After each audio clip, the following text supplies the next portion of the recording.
नमस्ते सर। नमस्ते। आपने हमें इंटरव्यू के लिए इतना समय दे दिया, इसके लिए पहले से मैं आपको बहुत बहुत बहुत धन्यवाद देती हूँ। अभी सर, मैं सर की थोड़ी बात आपको कर सकती हूँ कि सर एडिशनल कलेक्टर थे, उसमें से रिटायर्ड होके अभी आध्यात्म में इतनी डेप्थ में थे कि पूछो मत। तो सर, मैं आपसे एक प्रश्न करना चाहती हूँ कि आध्यात्म में विशालता जो आज लोग इतने जानते नहीं है, तो आध्यात्म में विशालता को लोग कैसे पहचान सकते हैं, उसके बारे में थोड़ा आप बताने की कृपा करें। देखिए, दो बात है। एक तो धर्म है और दूसरा अध्यात्म है। धर्म जो है वो बाहर की दुनिया है, उसमें लोगों समूह में कर सकते हैं, जबकि अध्यात्म जो है वो मनुष्य को अपनी भीतरी दुनिया में अकेले में करना है। तो ये मनुष्य स्वभाव है कि उनको अकेला पसंद नहीं आता, क्योंकि वो कभी अकेला रहा नहीं है और उनका परिचय भी अपने से नहीं है, अपने से उनका परिचय नहीं। और जब आप किसी अनजान व्यक्ति के साथ है तो आपको एक डर लगता है, कोई नहीं है दूसरा, दोनों है और एक कंप्लीटली अननोन पर्सन है, तो व्यक्ति को डर लगता है कि ये कहीं कुछ हो न जाए। तो क्योंकि मनुष्य कभी भीतर उतरा ही नहीं है और उसकी जो भीतरी दुनिया है वो अनटच ऐसे ही पड़ी है। जैसे आप बाहर निकलते हैं और आपने घर छोड़ दिया तो 6-8 महीने के बाद आप आते हैं तो चारे बाजू क्या हो जाता है, वो जाला जाला हो जाता है। तो वैसे ही ये है कि मनुष्य भीतर जो है वो कभी उतरा ही नहीं है बरसों तक, जन्मों तक। और उधर उसकी जो है वो भीतर ये सब झाड़ा हो गए हैं, तो और वो अकेला है। और जो उसकी उधर जो स्पिरिट है, मन बुद्धि को बात करता जो उसकी स्पिरिट है, उसका जीव है, उनके साथ उसका कोई परिचय ही नहीं है, तो उसको डर लगता है। और इसलिए अगर कोई जाता है व्यक्ति तो अध्यात्म के लिए, तो वो भाग जाता है कि नहीं नहीं उधर हमें नहीं जाना है। मेडिटेशन जैसे लोग सब कहते हैं कि मैं मेडिटेशन में उतरता हूँ तो मेरा मन लगता नहीं है, रहता है 2-3 सेकंड के लिए, फिर वो यात्रा पर निकल जाता है, क्योंकि उसने कभी यात्रा ही उधर बैठने का प्रयास ही नहीं किया, प्रैक्टिस ही नहीं की है। और वो प्रैक्टिस के ही अधीन है। अभ्यासेन तु कौन्तेय वैराग्येन च गृह्यते। पतंजलि भगवान और कृष्ण भगवान दोनों ने एक ही बात की है कि अभ्यासेन तु कौन्तेय वैराग्येन च गृह्यते। तो वो जो अभ्यास का अर्थ यही होता है कि रिपीटिशन।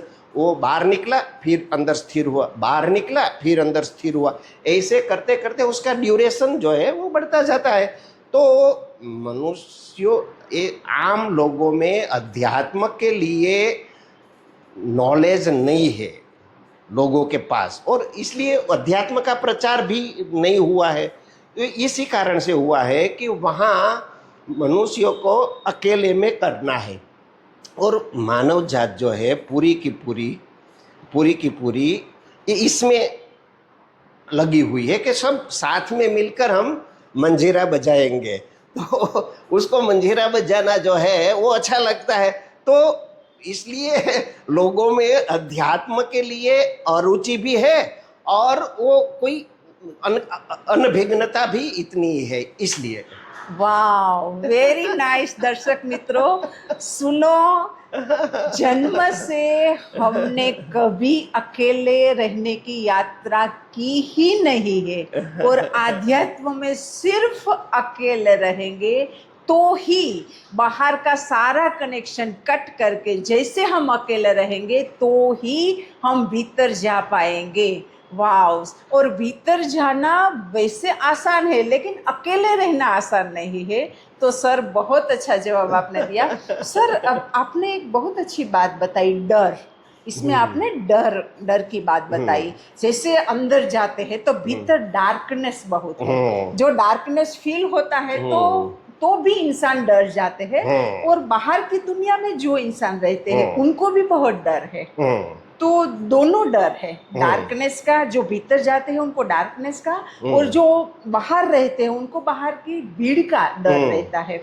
किसी की डेथ हो जाए, किसी को कुछ हो जाएगा, तो सर ये डर से मुक्ति भी बहुत आवश्यक है, तो उसके बारे में थोड़ा का आप बताइए। हाँ, डर डर का क्या बात है कि जो अपरिचितता होती है, तो वो अपरिचित का टू साइड से, जैसे कॉइन जो होता है सिक्का, उसकी दो बाजुएं होती है, तो ये अपरिचितता जो है ये और जो भय है वो दोनों एक ही सिक्के के दो पहलू है।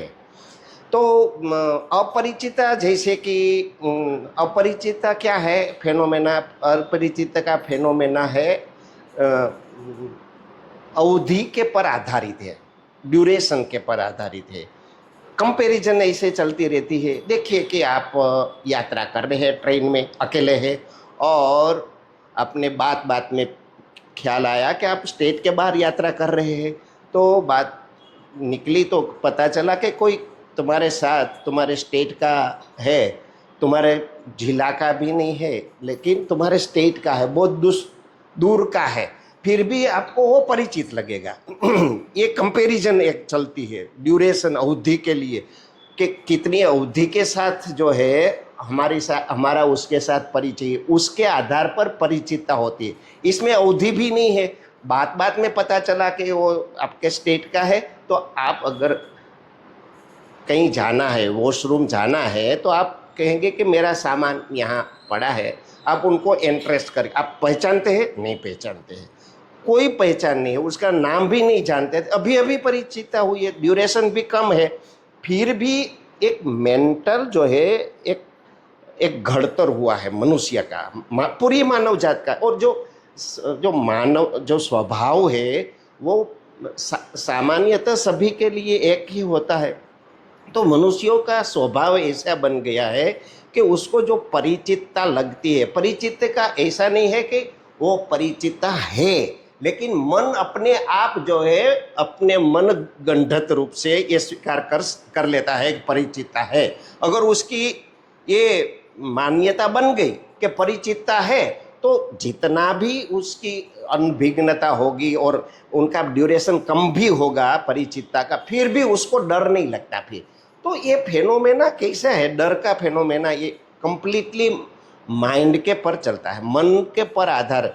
मन जो है वो अपनी मन गंढत रूप से अमुक व्याख्याएं बना लेता है कि ये मेरा परिचित है, ये मेरा परिचित नहीं है। समझो कि आपका किसी के साथ सगाई हो गई, आप गए थे, बैठे, आपने उनके साथ बातचीत की और नक्की हो गया कि हाँ दोनों को एक दूसरा पसंद आता है, और आपने उसी समय उसको जो है वो कुछ दे देते हैं ना, झल जिसको हम बोलते हैं, तो झल दे दिया, और फिर आपकी परिचितता, आपको ऐसा लगता है कि अनंत जन्मों से आपकी दोनों की परिचितता है। परिचितता तो है ही नहीं, फिर भी आपको लग गया कि मन ने स्वीकृति, मन जिस पर मोहर मारता है कि ये मेरा परिचित है, तो उससे उसका भय जो है निकल जाता है।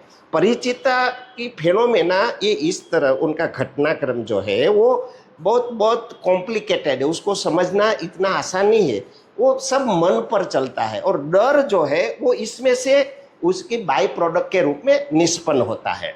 यस, दर्शक मित्र, सर ने बताया सारा का सारा खेल मन का है, मन को जीतना है, मन से मित्रता करनी है, वही हमें सर आध्यात्म सिखाता है। बिल्कुल। तो आध्यात्म में एक बात भी सर की मैं बहुत अच्छे से आपको बता दूं, सर ने विदेश में भी बहुत ही लोगों को ये जागरण सिखाया है, और इंडिया में भी अभी 100% लोगों को जागरण सिखाने का ही काम कर रहे हैं सर।